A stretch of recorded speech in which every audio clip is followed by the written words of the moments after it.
नमस्कार मेरे प्यारे साथियों, एक बार फिर से स्वागत है आप सभी लोगों का हिंदी की क्लास में। और हिंदी में जो है हम आरओ एआरओ के लिए आज जो है अनेक शब्दों के लिए एक शब्द के प्रैक्टिस सेट नंबर 1 को डिस्कस करने वाले हैं आपके साथ।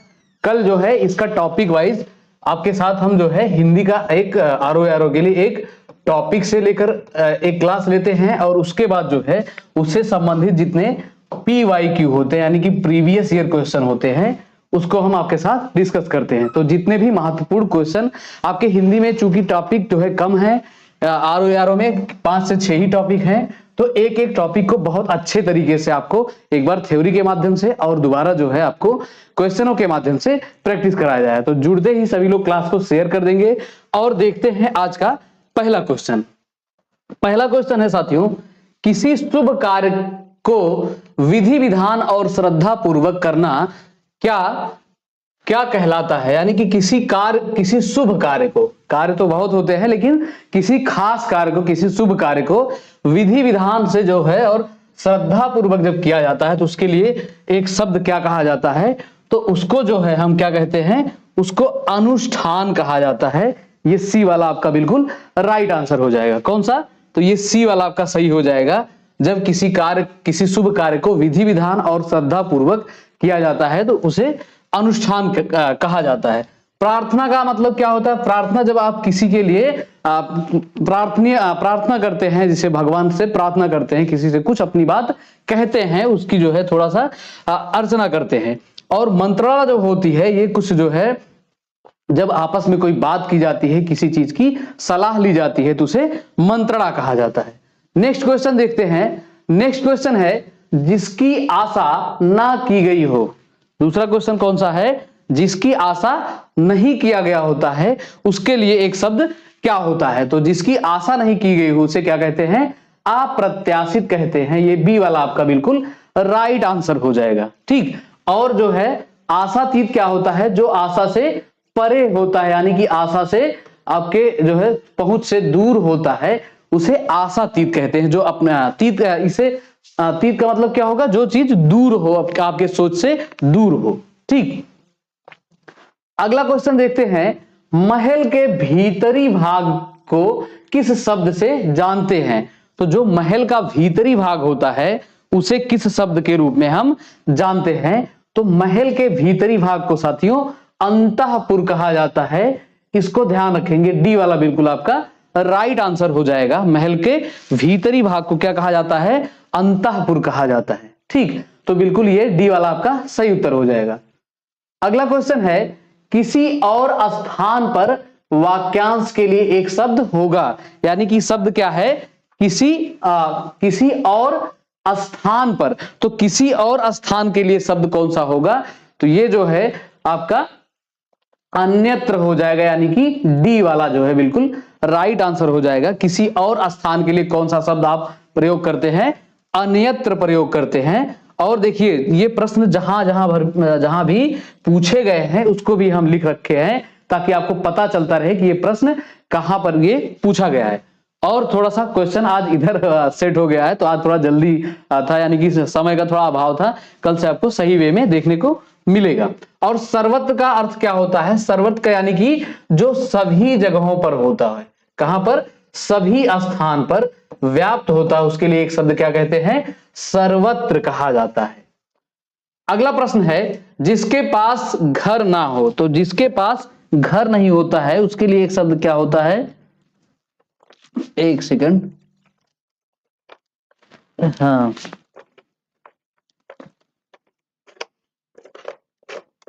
इसमें ये आपकी बिजलियां थोड़ी सी बाधा बन रही थी। तो जिसके पास घर नहीं होता है उसे क्या कहते हैं? तो इनमें से कौन सा ऐसा ऑप्शन है? ये केत, यानी कि केत का अर्थ होता है घर होता है। और यहां पर अनि लग गया तो ये अनिकेत हो जाएगा। यानी कि बी वाला आपका बिल्कुल सही आंसर हो जाएगा। ठीक। तो बी वाले को बिल्कुल सही कर लेंगे। अब जो है ये बी वाला हो गया। ठीक। तो थोड़ी कम ही लाइट सही, एक लाइट थोड़ी देर के लिए बुझ गई, तो अभी उसको बाद में देखेंगे। तो जिसके पास घर ना हो उसके लिए एक शब्द क्या होता है? अनिकेत होता है। और अकिंचन का क्या होता है, जिसके पास, अकिंचन का होता है जिसके पास कुछ ना हो, कुछ ना हो। तो इसको कैसे समझेंगे, जिसके पास कुछ ना हो उसको अकिंचन कहते हैं। तो यानी कि आप थोड़ा सा इसे लिंक करके याद करेंगे कि जिसके पास किचन भी नहीं है, यहां से ये किंचन से लिंक करिएगा, जिसके पास किचन भी नहीं हो यानी कि बनाने वाला रसोईया ना हो, उसको कहते हैं जिसके पास कुछ ना हो, उसे अकिंचन कहते हैं। अगला क्वेश्चन है अथाह। तो अथाह शब्द के लिए एक वाक्य क्या हो जाएगा, तो अथाह के लिए यानी कि जिसका जो है था ना लगाया जा सके, यानी कि जिसकी गहराई ना नापी जा सके, उसे क्या कहेंगे, अथाह कहेंगे। इसको जो है अच्छे प्रकार से याद कर लेंगे, जिसकी गहराई ना नापी जाए। कहते हैं कि हनुमान जी के पास अथाह ताकत थी, यानी कि अपार ताकत थी, उनके ताकत की गहराई नहीं नापी जा सकती, यानी कि उनके ताकत का अनुमान नहीं लगाया जा सकता था। तो ये जो है बी वाला बिल्कुल सही हो जाएगा।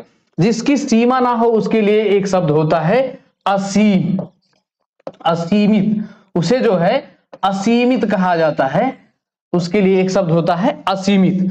और जिसका अंत नहीं होता है उसे क्या कहा जाता है, अनंत कहा जाता है। यानी कि अनंत के लिए एक सिंबल आप मैथ गणित में प्रयोग करते हैं जो इंफिनिटिव कहलाता है, यानी कि जिसकी जो है कोई जिसका कोई अंत ना हो, उसे क्या कहते हैं, अनंत कहते हैं। ठीक, अगला क्वेश्चन है जो स्त्री सूर्य भी ना देख सके। तो ये जो है एक अनेक शब्दों के लिए एक शब्द क्या है, जो स्त्री जो है सूर्य भी नहीं देख सकती है, उसके लिए एक शब्द क्या कहलाता है, तो उसके लिए एक शब्द है असूर्यम पश्या। और ये सारे जो है आपको एक साथ कल की क्लास में, अगर आप आज पहली बार देख रहे हैं क्लास को, तो कल वाली क्लास देखेंगे, उसमें 150 प्लस के आसपास जो है आपको ये अनेक शब्दों के लिए एक शब्द कराए हैं।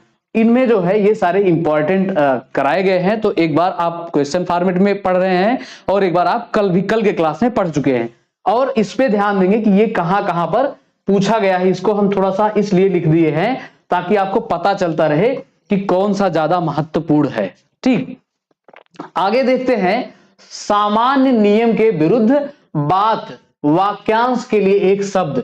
तो जो कोई सामान्य नियम के विरुद्ध कोई बात कही जाती है तो उसे क्या कहते हैं साथियों, उसे कहते हैं अपवाद कहते हैं।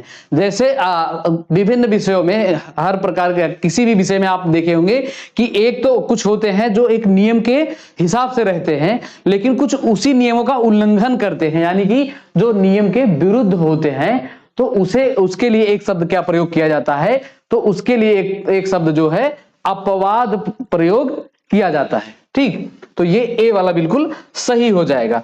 और संवाद क्या होता है, तो जब दो लोगों में कोई बात होता है, यानी दो व्यक्ति के आपस के बातचीत में, जैसे कौन सा आपस का बातचीत, जैसे आप नाटक वगैरह देखते होंगे तो इधर से एक जो है एक व्यक्ति बोलता है और इधर से आपस में कुछ संवाद करते हैं। जैसे आप रामलीला में देखते होंगे, रासलीला में एक दूसरे से दोनों जो है संवाद करते हैं। ठीक, और विवाद क्या होता है, विवाद जो होता है, जैसे विवाद होता है जब कोई जो है लड़ाई झगड़ा कर लेता है, यानी कि जब लड़ाई झगड़े हो जाते हैं तो उसमें क्या होता है, वाद विवाद होता है। आप जो है गैर तरीके से, अलग तरीके से बोलते हैं। नेक्स्ट है जिस स्त्री के पुत्र और पति ना हो, इस वाक्य के लिए एक शब्द क्या होगा, तो जिस स्त्री के जो है पुत्र और पति दोनों नहीं होते हैं उसे कहते हैं साथियों अवीरा कहते हैं। तो ए वाला ये बिल्कुल सही हो जाएगा। असहाय किसे कहते हैं, जिसकी जो है कोई सहायता नहीं करता है, यानी कि जिसका कोई सहायक नहीं होता है, उसे कहते हैं असहाय। और जो है अबला, अबला किसे कहते हैं, जिसका कोई बल नहीं होता, यानी कि जिसकी कोई सहायता करने वाला नहीं होता है, जिसके जो है कोई उसके यानी कि ऐसे समझिए कि जिसका कोई और जो है देखरेख करने वाला नहीं होता है। और अकेला से क्या समझते हैं, अकेला जो है, अकेला का मतलब अकेले, तो जो अकेले में अपना समय व्यतीत करते हैं, जो अकेले रहते हैं, उसे क्या कहा जाता है, यानी कि अकेले रहने वाले को अकेला कहा जाता है। तो ये बिल्कुल ध्यान रखेंगे। और जिस स्त्री के पुत्र और पति नहीं होते उसे क्या कहते हैं, अवीरा कहते हैं। ये इंपॉर्टेंट है और कई बार जो है पूछा गया है, ध्यान रखेंगे। नेक्स्ट क्वेश्चन है किसी वस्तु को प्राप्त करने की तीव्र इच्छा। तो किसी वस्तु को प्राप्त करने की तीव्र इच्छा यानी कि जैसे आपको परीक्षा पास करने की तीव्र इच्छा होती है कि हम जल्दी से जल्दी एग्जाम पास करें और जल्दी से सरकारी नौकरी लेकर शादी वादी कर लें, ढेर सारे विचार रहते हैं। तो इसी में जो है किसी वस्तु को प्राप्त करने की तीव्र इच्छा को क्या कहा जाता है? अभीप्सा कहा जाता है। ये सी वाला बिल्कुल सही हो जाएगा, ठीक। और ये भी जो है आपके यूपीएसआई एग्जाम में 2021 में ये पूछा गया है, तो इसको भी थोड़ा सा ध्यान में रखेंगे कि कहां पर कौन सा एग्जाम कौन सा क्वेश्चन पूछा गया है, ठीक। तो ये अभीप्सा होगा जो किसी वस्तु को प्राप्त करने की तीव्र इच्छा, ठीक। आगे देखते हैं राज्य द्वारा निकाला गया आधिकारिक आदेश वाक्यांश के लिए एक शब्द। तो जो राज्य के द्वारा निकाला गया आधिकारिक आदेश होता है उसको क्या कहा जाता है? उसे कहा जाता है साथियों अध्यादेश कहा जाता है। क्या कहा जाता है? उसे जो है अध्यादेश कहा जाता है। तो जो राज्य द्वारा निकाला गया आधिकारिक आदेश होता है अध्यादेश। और जो है जो शासन द्वारा कोई नियम बनाया जाता है, जैसे कार्यपालिकाएं जो नियम बनाती हैं उसे क्या कहा जाता है? उसे अधिनियम कहा जाता है।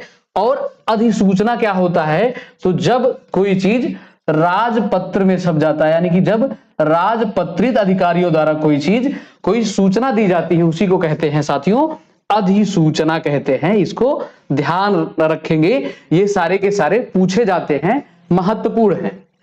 नेक्स्ट देखते हैं जो अभी अभी उत्पन्न हो के लिए उपयुक्त शब्द है। तो जो अभी अभी उत्पन्न होता है उसके लिए एक शब्द क्या होता है, ठीक। और बीच बीच में जो है जो चीजें आपको ना समझ में आए आप कमेंट वगैरह करते रहेंगे, ठीक। तो जो अभी अभी उत्पन्न हुआ है उसको क्या कहेंगे? उसको जो है अद्य प्रसूत कहेंगे। क्या कहेंगे? अद्य प्रसूत कहेंगे। और दत्तक किसे कहते हैं? तो गोद लिए हुए पुत्र को दत्तक कहा जाता है। गोद लिए हुए पुत्र को क्या कहा जाता है? दत्तक कहा जाता है। हमारी राइटिंग थोड़ी वीवीआईपी है तो समझिएगा थोड़ा सा, ठीक। और जो है जो अंत्यज किसे कहते हैं? तो जो निचली जाति में जाति या वर्ण जाति में जन्म जो लेता है उसे क्या कहते हैं? यानी कि निम्न कुल में जन्म लेने वाले को क्या कहा जाता है? एक शब्द उसे अंत्यज कहा जाता है, ध्यान रखेंगे। और जो है जो प्रसू किसे कहा जाता है? तो जो है बच्चे दे उसे क्या कहते हैं? बच्चे देता हो या दे उसे कहते हैं प्रसू कहा जाता है। तो ये भी जो है महत्वपूर्ण है, इसे भी ध्यान रखेंगे। और जो अभी अभी उत्पन्न हुआ उसके लिए एक शब्द क्या है? अद्य प्रसूत। ये बी वाला बिल्कुल राइट आंसर हो जाएगा, ध्यान रखेंगे। अगला प्रश्न है शीत ऋतु में होने वाली वर्षा के लिए एक शब्द। तो जो शीत ऋतु में वर्षा होती है, यानी कि शीत ऋतु कौन सी है? अभी जो चल रही है, जैसे जो अभी ठंडक पड़ रही है, तो ठंडक इस शीत ऋतु में जो वर्षा होती है उसको क्या कहते हैं? उसे साथियों महावट कहा जाता है। और ये महत्वपूर्ण है, ये आपके जो है रेवेन्यू इंस्पेक्टर के एग्जाम में पूछा गया है। और ये देखिए ये कुछ क्वेश्चन ऐसे होते हैं यूनिक वाले होते हैं, जैसे इन सभी क्वेश्चनों को आप थोड़ा कम देखेंगे जो जनरली ज्यादा पढ़ाए जाते हैं। तो महावट कहा जाता है जो शीत ऋतु में वर्षा होती है, इसके लिए ध्यान रखेंगे। अगला क्वेश्चन है अकिंचन का अर्थ है। तो अकिंचन का हमने अभी पीछे ही आपको बताया कि अकिंचन किसे कहते हैं? जो कुछ ना, जिसके पास कुछ ना हो, यानी कि ए वाला सही हो जाएगा। और इसको थोड़ा सा दिमाग में कैसे बनाएंगे, याद कैसे करेंगे? देखिए चीजें ऐसी तो है नहीं कि सब कुछ आपके दिमाग में बनी ही रहती हैं, तो थोड़ा थोड़ा सा लिंक किया जाता है। हमने क्या बताया? जिसके पास किचन भी ना हो, यानी कि कुछ भी ना हो, उसे कहते हैं अकिंचन कहते हैं। अगला प्रश्न है जो बहुत आगे तक की बात सोच कर काम करता है। तो कुछ लोग ऐसे ही होते हैं कि बैठे हैं अभी और सोच लेंगे 5 साल बाद की 5 साल क्या होगा और हम कहां पर होंगे, ठीक। तो ऐसे जो है बहुत ज्यादा अग्रसोची होने पर क्या होता है? आदमी थोड़ा परेशान रहता है हमेशा दिमाग से, वो जो है थोड़ा सा संकुचित होकर सोचता रहता है कि क्या होगा। भाई अगर आज अच्छा आप करेंगे तो जरूर कल आपके लिए अच्छा होगा और होगा ही। ठीक, इसीलिए आज को जो है बेहतर बनाना चाहिए। तो जो बहुत आगे तक की बात को सोचकर काम करता है उसे कहते हैं साथियों अग्रसोची कहते हैं। ये डी वाला बिल्कुल सही हो जाएगा। और देखिए किसी भी सब्जेक्ट का प्रैक्टिस करते टाइम आपको अपना प्रश्न जो है अपनी प्रतिक्रिया देना जरूरी है, आपको उत्तर देते रहना चाहिए। ठीक, और सर्वज्ञ का क्या होता है, जो सब कुछ जानने वाला होता है उसे सर्वज्ञ कहा जाता है। अगला है कनिष्ठिका और मध्यमा के बीच की अंगुली को कहते हैं, यानी कि ये भी जो है वाक्यांशों के लिए एक शब्द है कि कनिष्ठिका। कनिष्ठिका कौन सी होती है, ये आपकी कनिष्ठिका उंगली है, ये कनिष्ठिका है और ये मध्यमा है। तो इन दोनों के बीच वाली इस अंगुली को क्या कहा जाता है, उसी को यहां पर पूछा जा रहा है। तो पांचों अंगुलियों का नाम पता होना चाहिए, इससे ये क्वेश्चन सॉल्व हो जाएगा। ये अंगुष्ठा है और ये तर्जनी है, ये मध्यमा है और ये अनामिका है और ये कनिष्का है। ठीक, तो ये कनिष्ठिका और मध्यमा यानी कि इसके और इसके बीच जो है ये अनामिका, डी वाला बिल्कुल सही लिखा गया है। और इसमें वर्तनी ध्यान देंगे, वर्तनियां जो है इधर उधर करके बताई गई हैं, तो ध्यान रखेंगे डी वाला बिल्कुल सही हो जाएगा। कनिष्ठिका और मध्यमा के बीच क्या आता है, ये अनामिका। अगला क्वेश्चन है अनुग्रहित शब्द के लिए एक वाक्य है। तो अनुग्रहित शब्द के लिए एक वाक्य क्या है, इसमें जल्दी से कमेंट करके बताएंगे कि अनुग्रहित के लिए एक शब्द क्या है, जो अनुग्रह के योग्य हो, जो अनुग्रह से युक्त हो, जो झूठा ना हो और जो किए गए उपकार को ना मानता हो। देखिए कभी कभी आपको जब प्रश्न का उत्तर ना पता हो तो आप इलिमिनेशन लगाया करिए। जैसे जो किए गए उपकार को ना मानता हो उसके लिए एक शब्द होता है कृतघ्न होता है, कृतघ्न जो ना मानता हो, और जो मानता हो उसके लिए एक शब्द होता है कृतज्ञ होता है। दोनों एक साथ नोट कर लेंगे और इसको याद करने का थोड़ा सा अच्छा तरीका बताएंगे। कैसे, देखिए इसमें जो है जो किए गए उपकार को ना मानता है तो ना से याद रखिएगा कृतघ्न। क्या याद रखेंगे, कृतघ्न, यानी कि ना जब आ रहा है तो वो उपकार को नहीं मानेगा।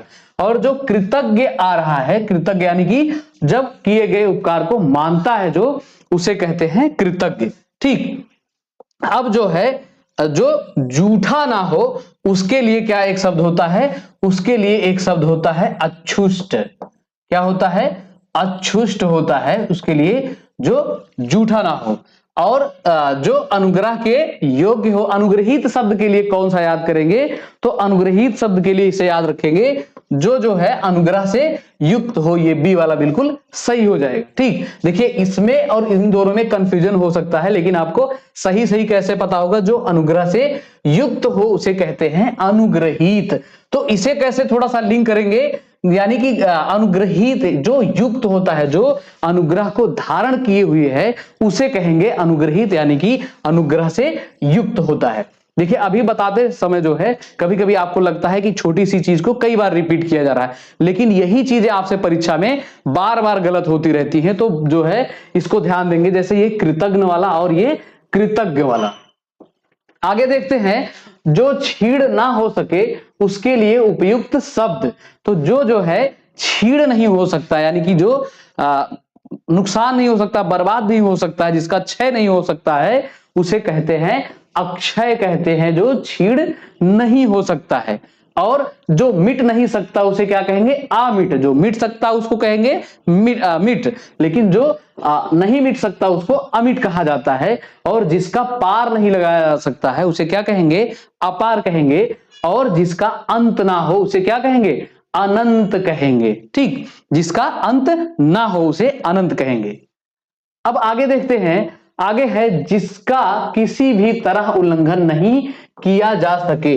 तो जिसका जो है, जिस किसी शब्द या बात का किसी भी तरह से उल्लंघन नहीं किया जा सकता है, उसके लिए शब्द समूह कौन सा ये उपयुक्त होगा, तो इसके लिए जो है अनुल्लंघनीय होगा। कौन सा होगा, अनुल्लंघनीय। ये सी वाला ऑप्शन आपका बिल्कुल सही हो जाएगा, जिसका किसी भी तरह से उल्लंघन नहीं किया जा सकता है। ठीक, अगला है तिलक लगाने में किस अन्न का प्रयोग उपयुक्त होता है। तो एक सेकंड का ब्रेक देंगे आपको, आप बताएंगे जल्दी से कि ये जो तिलक लगाते हैं आप यहां पर मस्तिष्क को ठंडा करने के लिए, ये किस अन्न का प्रयोग किया जाता है, तो इसमें से बताएंगे ये उड़द है, जौ है, अक्षत है या गेहूं है। तो यहां पर ये आपसे थोड़ा सा भ्रमित किया जा रहा है, ये अन्न का प्रयोग किया जाता उपयुक्त होता है, लेकिन यहां पर आपसे क्या पूछा जा रहा है कि तिलक लगाने के लिए एक शब्द क्या होगा अनेक शब्दों के लिए, तो इसे कहते हैं अक्षत कहते हैं। क्या कहते हैं? अक्षत कहते हैं। और चावल में थोड़ा सा जो आपका वो रोली होता है वही तिलक लगाते हैं, और भी कई प्रकार के लगाते हैं, लेकिन उसमें थोड़ा सा चावल का दाना होता है, तो यही ये अक्षत होता है। और जौ का प्रयोग कहां होता है? तो जौ का प्रयोग आपके हवन सामग्री में होता है। कहां पर? हवन सामग्री में इसका प्रयोग किया जाता है। आगे देखते हैं, जिसे बुलाया ना गया हो, वाक्य के लिए प्रयुक्त होने वाला शब्द। तो जिसे नहीं बुलाया गया होता है उसे क्या कहते हैं? उसे कहते हैं साथियों अनाहूत। जिसे बुलाते हैं उसको क्या कहते हैं? उसे जो है आहूत कहते हैं। यानी कि जब आप जो है हवन वगैरह करते हैं तो देवताओं को आहुति देते हैं, बुलाते हैं, ओम ब्रीम ब्रीम स्वाहा, कुछ ऐसे करते हैं, तो ऐसे ये जो है बुलाना होता है। तो और जिसे ना बुलाया गया हो उसके लिए एक शब्द क्या होता है? तो उसके लिए जो है एक शब्द होता है ये अनाहूत होता है। और अतिथि का अर्थ क्या होता है? जिसके आने की तिथि जो है, तिथि यानी कि समय, तिथि या समय निश्चित ना हो, निश्चित ना हो, यानी कि वो कभी भी आ जाए, उन्हें कहते हैं अतिथि। यानी कि बिना बताए, बिना तिथि के, बिना तारीख बताए कभी भी आने वाले को क्या कहते हैं? अतिथि कहते हैं। ध्यान रखेंगे इसे तिथि से, थोड़ा तिथि का मतलब क्या होता है?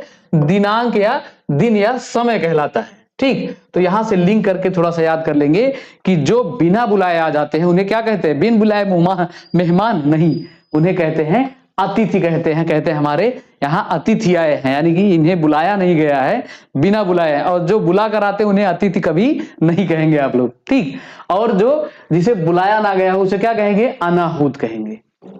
आगे है पीढ़ी दर पीढ़ी चला आने वाला, इसके लिए समुचित शब्द।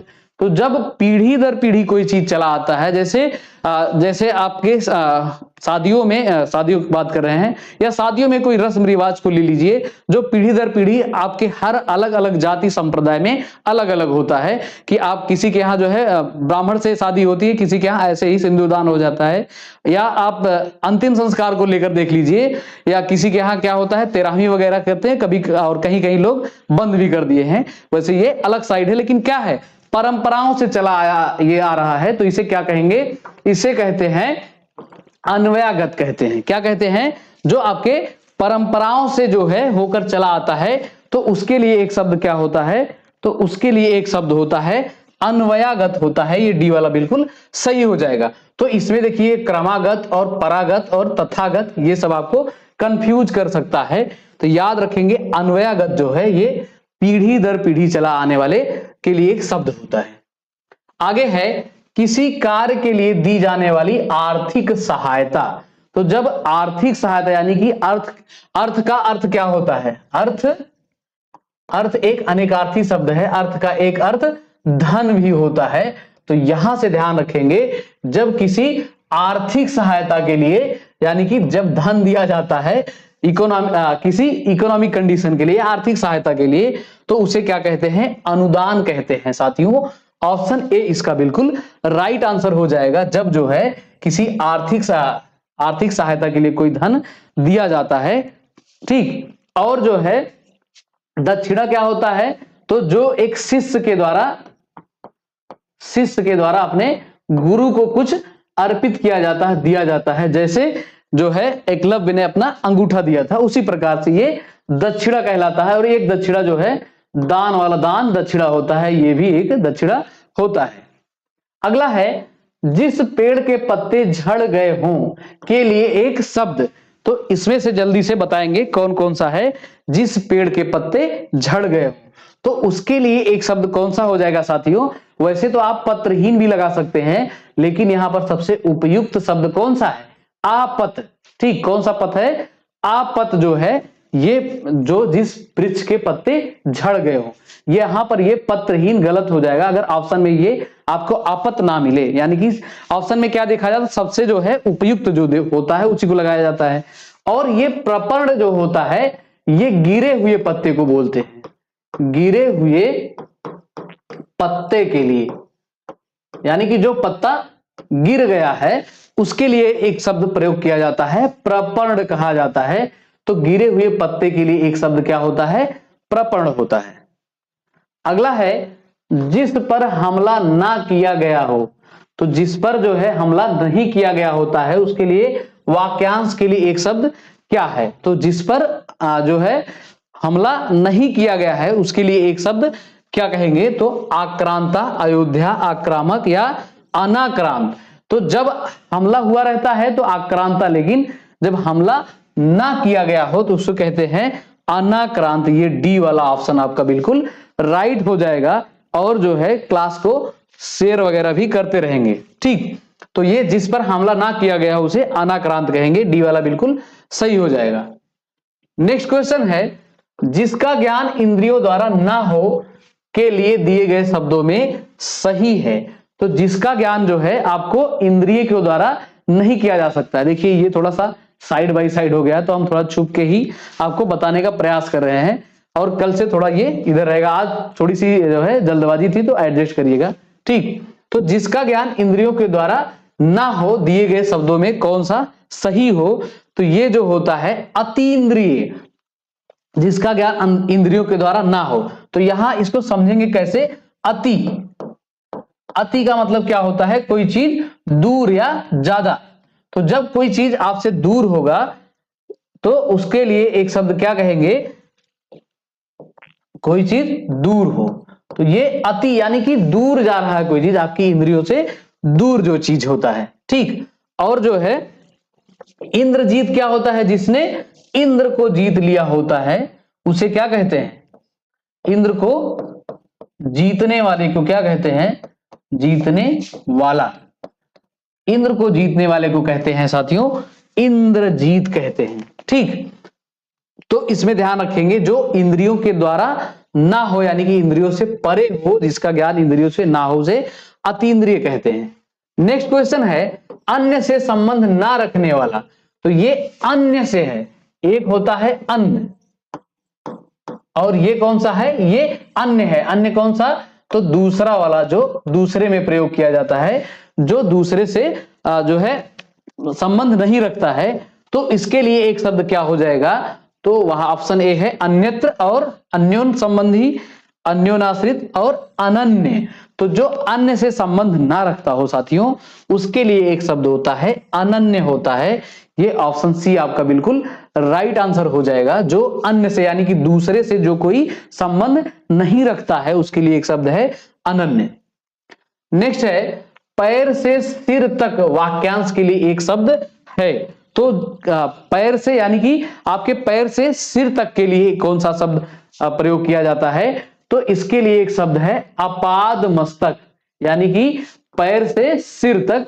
तो ये थोड़ा सही सरल है और पूछा भी कई बार गया है, तो इसको थोड़ा सा ध्यान रखेंगे। देखिए हिंदी बहुत ही सहज भाषा है, सरल है, इसमें कोर्स जो है आपको स्कोर करना बहुत आसान है। और आपके ARO में ये 60 नंबर आपको लेकर आने वाली है। तो एक भी क्वेश्चन के साथ आप जरा भी खिलवाड़ नहीं करेंगे, चीजों को अच्छे से नोट करेंगे और पढ़ेंगे। और जो चीजें आपको नहीं लगे उसे जरूर नोट किया करिए, और जो चीज ना समझ में आए कमेंट बॉक्स में खुले हैं कमेंट, आपके लिए कमेंट कर सकते हैं, ठीक। तो पैर से लेकर सिर तक के लिए क्या कहा जाता है, अपाद मस्तक। और एक होता है जिसकी भुजाएं घुटनों तक लंबी हो, ये भी पूछा जाता है, तो इसको भी ध्यान रख लेंगे, अजानुबाहु कहा जाता है, ठीक। जिसकी भुजाएं जो है घुटनों तक लंबी हो उसके लिए एक शब्द होता है अजानुबाहु। और जो है अगला क्वेश्चन है, ये 29 पहले का, अच्छा ठीक है।